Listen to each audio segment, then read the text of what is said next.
Hare Krishna. I am Radhika Pyari Devi Dasi, and this is the continuation of the Mahabharat series retold by Krishna Dharma Prabhu. Chapter 11. The Pandavas wed Draupadi. Bhima and Arjuna, both bruised and bloody from the battle with the kings, turned and walked towards the stadium's southern gate. They were surrounded by Brahmins who praised them with great joy. With difficulty, the two brothers pushed their way through the crowd and out of the arena, appearing like the sun and the moon emerging from behind clouds. Some way from the stadium, by the roadside, the other Pandavas and Draupadis were waiting for them. Seeing them returning safely from the fight, they embraced the two heroes and together proceeded to the potter's house. At the house, Kunti, who had not accompanied her sons to the Swayamvara for fear of discovery, was feeling great anxiety. It was past sunset and her sons had still not returned. What could have delayed them? Perhaps the Kauravas had recognized them and had them killed. Or maybe the Rakshasas had come together to avenge the killing of Hidimba and Baka. Kunti remembered Vyasdev's assurances. Could the great sage have been wrong? As Kunti sat in the still evening air lost in thoughts of affection for her children, Arjuna suddenly entered the hut and called out, "Oh mother, we have returned, bringing excellent alms. Just see the wonderful jewel we have obtained today." Filled with relief and happiness to hear her son's voice, Kunti called back, "Share among yourselves whatever you have acquired." She looked up and saw Arjuna enter her room accompanied by Draupadi, who immediately bowed low at her feet. The princess had discovered the identity of the brothers and was joyful to know she had been won by Arjuna. She greeted the venerable Kuru queen with appropriate words of respect. When Kunti saw the white-robed princess bowing before her, she gasped in horror. "What have I done? How can you all share this woman?" Kunti caught the still smiling Draupadi by the hand and went out to see Yudhishthira. "My words have never been false. Indeed, I cannot utter untruth. When Arjuna said he had brought alms, I had no idea he meant this princess, and I thus said, 'Share it among yourselves.' It must therefore be so. What then should be done?" Kunti felt her religious principles threatened. She valued truth above all else. Even in jest, she never lied. Fearful that her virtue had suffered a diminution, she looked anxiously at Yudhishthira. "Tell me, dear son, how my words may prove true, and at the same time this princess may not be touched by sin." It was virtually unheard of for a woman to marry more than one man. Marrying 5 men was unthinkable. Yudhishthira looked thoughtful. He consoled his mother and assured her that neither she nor Draupadi would be touched by sin. He turned to Arjuna and said, "Dear Falguni, you have won this maiden. It is therefore proper that you marry her with due ritual. Kindle the sacred fire and accept her hand with the blessings of the Brahmins." Arjuna was surprised. "O king, do not hurl me onto the path of the wicked. Your command is not consistent with virtue, in my view. How could I accept this princess in your presence while you remain unmarried? Surely you should accept her hand. Then if you so command, Bhima may marry her, and only then myself and the twins." Hearing Arjuna's respectful words, the other Pandavas glanced at Draupadi. They had all expected that she would become Arjuna's wife, but as they looked at her, the Panchala princess returned their glances. All the brothers felt their hearts invaded by love. They had never seen such a maiden. It was as if she had been personally fashioned by the Creator himself. She was as resplendent as the goddess Lakshmi, Vishnu's eternal consort. Yudhishthira could understand his brothers' minds. He recalled Vyasdev's words. Even though he had advised Arjuna to try to win Draupadi's hand, the sage had seemed to intimate that Draupadi should become the wife of all of them. Although rare, Such an act need not to be unrighteous if sanctioned by an authority like Vyasdev, especially if it was performed in order to preserve some other higher religious purpose. If Draupadi became the wife of only one of them, it would most certainly create rivalry and dissension among them, and Kunti's words would also become false. This seemed to be a divine arrangement. Making up his mind, Yudhishthira said, "We shall all marry the blessed Draupadi." Upon hearing Yudhishthira's words, all the brothers became joyful. Yudhishthira was equal to their father Pandu. His authority was final, his word to them not different from an order given by the Supreme Lord himself. Draupadi must surely become their wife. They all now glanced openly at her, and she looked down shyly. As they pondered the import of Yudhishthira's command, the potter came to inform them that they had visitors. Krishna and Balram were at the door. The two Yadava heroes entered the room and saw Yudhishthira seated on the floor, surrounded by his brothers. With his powerful shoulders and well-developed arms, the handsome prince resembled Indra sitting amid the principal gods. Krishna folded his palms and said, "I am Krishna and this is Baldev, my elder brother." The Pandavas were delighted to see their cousins. They stood up at once and Krishna touched Yudhishthira's feet in respect. He embraced Bhima and Arjuna and received the twins' respect. Both Krishna and Balram also touched Kunti's feet as she shed tears of happiness upon seeing them. After they had all exchanged appropriate greetings according to their status, the Pandavas gazed at Krishna. They marveled at how, although he was the supreme lord of the entire creation, he had accepted the role of a human being and was now their relative and friend. Krishna inquired after their welfare. Yudhishthira replied, "We are all well, O Krishna, but tell me, how did you manage to trace us?" Krishna smiled. "Fire is always visible even when covered. Who but the Pandavas could have performed such feats at the Swayamvara? O conquerors of foes, by sheer good fortune you have escaped from the fire. By the same good fortune have Duryodhana's sinful plans come to nothing. Be blessed. May you grow in prosperity as a fire in a cave gradually grows and spreads itself around." Krishna then said he had best leave before he drew attention to the brothers and gave away their disguise. He and Balram stood and left quietly. The Pandavas sat for some time thinking about Krishna. They were heartened by his show of support and encouragement. They felt sure they would soon be restored to their proper position in Hastinapura. Unknown to the brothers, Drishtadyumna had also followed them back and was now lying concealed near the hut. He watched in surprise as Krishna and Balram came and went.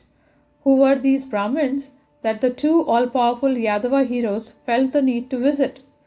They must not be ordinary ascetics. Drishtadyumna cautiously moved closer and peered through the window. Kunti was in the middle of instructing Draupadi how to prepare the Pandavas' meal. She told the princess that after having offered the food to the Lord and giving a portion to the Brahmins, she should divide what was left into the two parts. She should then give one half to Bhima and divide the rest between the other four brothers and themselves. Drishtadyumna watched as his sister cheerfully did as she was instructed, giving half of the food to the huge-bodied youth who had thrown Salya down in the arena, and distributing the remainder to the others. After they had all eaten, they lay down to sleep on beds of deer skins spread over soft grass, their heads pointing towards the south. Kunti lay across the line of their heads and Draupadi lay at their feet. Drishtadyumna saw her smiling in great happiness as she accepted her new, apparently humble position. As they lay there, the brothers began to speak together.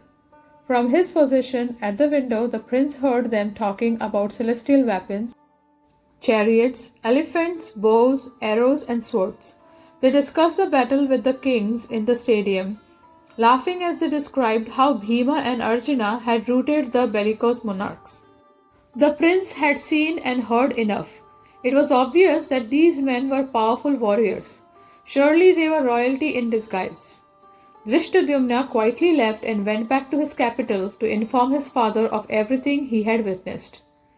Back in Panchala, King Drupad was anxious. His beloved daughter was gone, but he did not know who had taken her.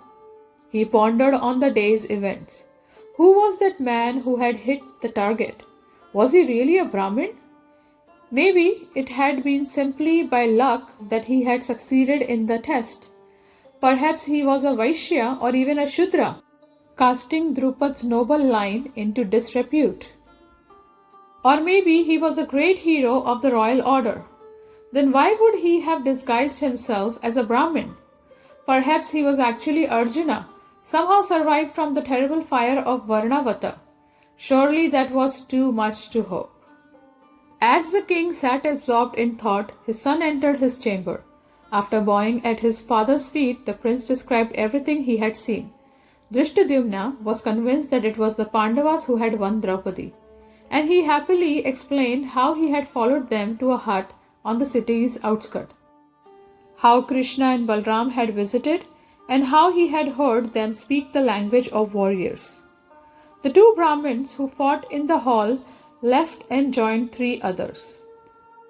They appeared to be brothers. In their midst was a lady who shone like fire. I believe she is their mother. They spoke together in voices as deep as black thunderclouds. There is no doubt that these men are neither Shudras nor Vaishyas. They are certainly of the royal order. In my opinion, they are the Pandavas who are living in disguise since escaping Varnavata. Drupad was extremely pleased by his son's words. As soon as dawn broke, he called for his priest and asked him to go to the potter's hut to ascertain the Brahmins' identities. The priest left at once and, arriving at the hut, applauded the Pandavas for their prowess. Then he said, "O worshipable ones, the great King Drupad desires to know your names. Please tell me your family name and race. Are you by any chance the Pandavas?" It was ever the king's wish that his daughter be united with Arjuna. If this has transpired, then nothing could be more conducive to our fame and virtue. Yudhishthira turned to his brothers and said, "Bring water and wash this Brahmin's feet. He is worthy of our worship. Because he is Drupad's royal priest, we should especially respect him." Bhima immediately did as his elder brother had directed. He had the priest sit comfortably, then offered him agreha. Yudhishthira then said, "O Brahmin, the king fixed a certain price for gaining his daughter. She was not given freely, therefore he has nothing to say about the lineage of the man who has passed his test. All his questions about our family and race have been answered by the stringing of the bow and the striking down of the target." Yudhishthira smiled. He assured him that Drupad need have no regrets. His long-cherished desire would soon be fulfilled. Draupadi was clearly endowed with the auspicious marks of one who would be married to kings. The Pandava continued, "What man of low birth or one unaccomplished in arms could have shot down the mark? It was done fairly, and there is no one who can now undo the act. The king should not grieve." As Yudhishthira spoke, another messenger arrived to tell them that a great feast had been prepared in the city. He asked the Pandavas to please come with him to the king's palace, where the wedding ceremony could be properly performed. Yudhishthira assented, and the messenger showed the brothers to a couple of golden chariots which Drupad had sent. After placing Kunti and Draupadi on one of them, they mounted the other, and all of them left for Kampilya. The white steeds drawing the chariots soon brought them to Drupad's palace. As the Pandavas dismounted, they were greeted by the king's ministers, who led them to the hall where the feast was waiting. Headed by Yudhishthira, the brothers entered the vast chamber, which was spread with costly rugs. Many long tables lined the walls, which were studded with countless gems. On one table, the king had placed various items associated with Brahmanical life, sacrificial paraphernalia, holy books, and garlands. On another were items used by the Vaishya class, farming implements, ropes, seeds, and the like. On yet another were weapons, armors, shields, rockets, and other instruments of war, and expensive cloths, gold ornaments, and other fine things of different types.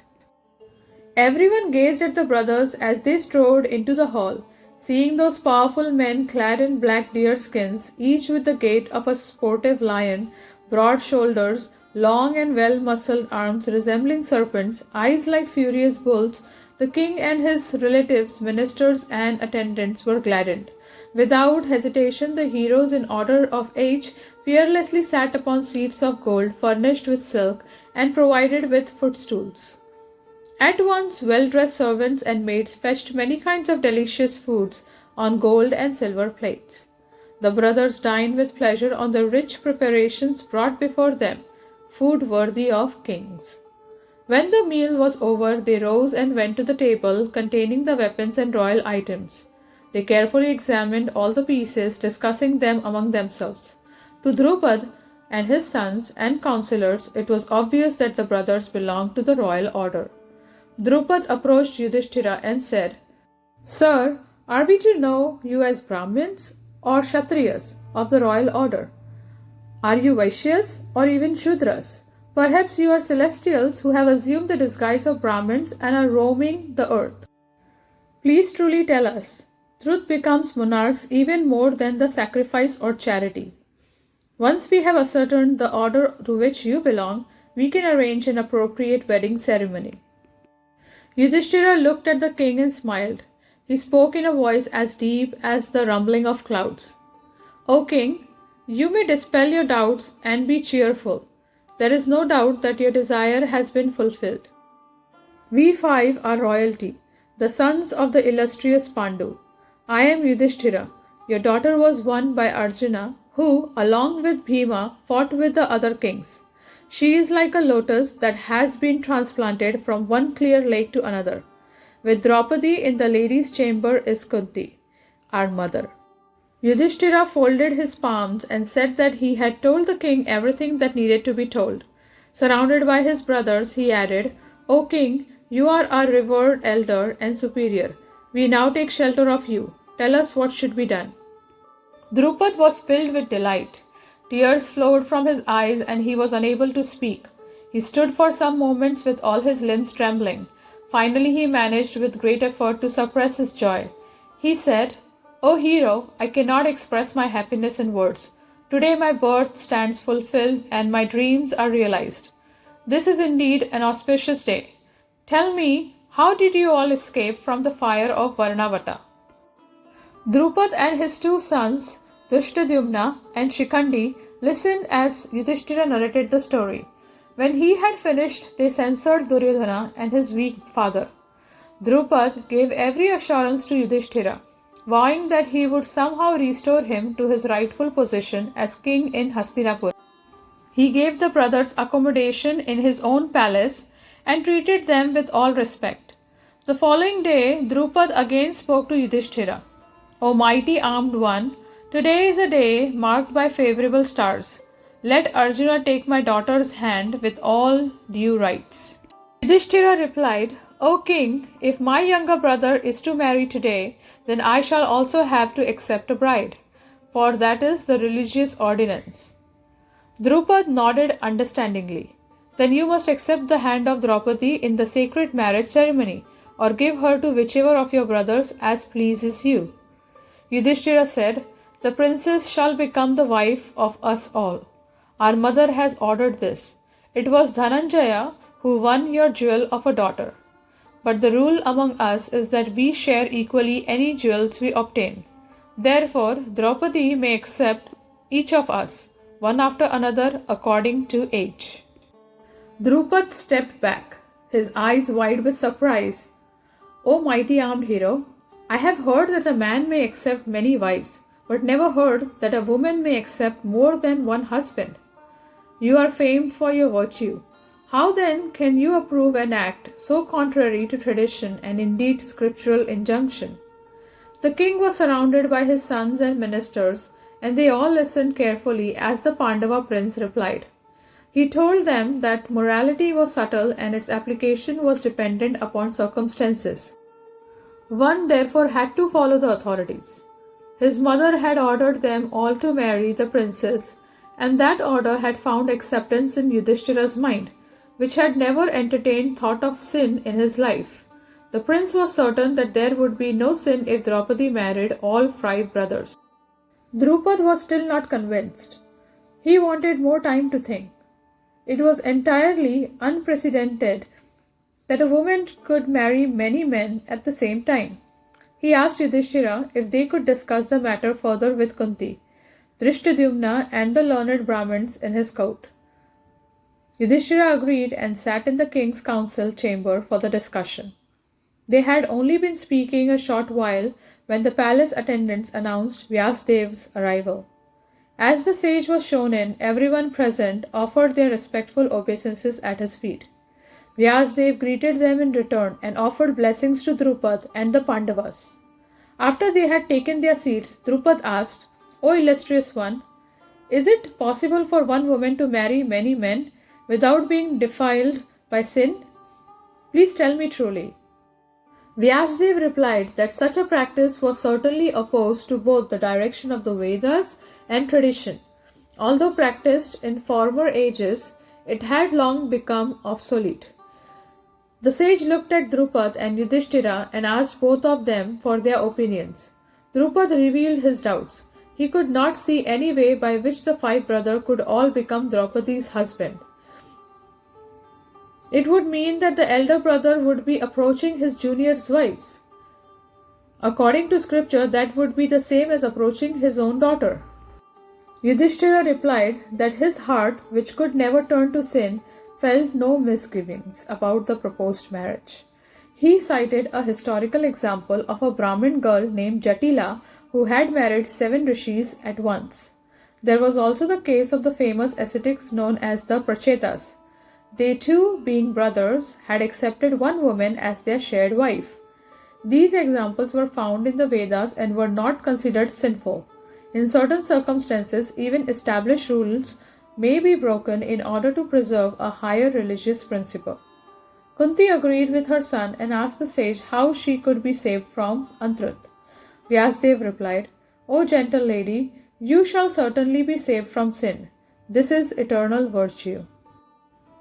The sage turned to Drupad and said, "I wish to speak with you in confidence, O king." Vyasdev rose and took hold of Drupad's hand. They went into the king's chamber while everyone waited outside. When they were alone, Vyasdev explained to the king why the marriage conformed with virtue. The ascetic told Drupad that Draupadi had been the daughter of a rishi in a previous life. She had prayed to Shiva for a husband. In her prayer, she asked the deity 5 times for a powerful husband. Shiva had replied, "Since you have asked me 5 times, in your next birth you shall have 5 husbands." Shiva could not possibly ordain a sinful act. Vyasdev further explained that the princess was an expansion of the goddess Lakshmi. She had appeared from the sacrificial fire in order to become the Pandavas' wife, who themselves had all been gods in their past lives. In fact, the sage explained all the brothers had been incarnations of Indra in different millenniums. Vyasdev bestowed upon the king the divine sight to see the Pandavas as they had been in previous lives. In his inner vision, Drupad saw the blazing form of Indra that each brother had possessed, their celestial bodies adorned with golden crowns and garlands.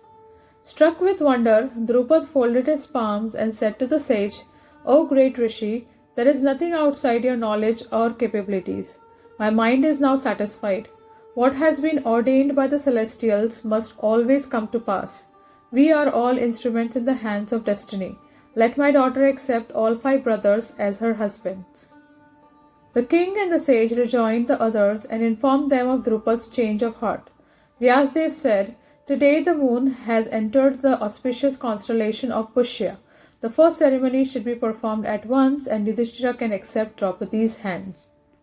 Drupad ordered his ministers and priests to make all the arrangements.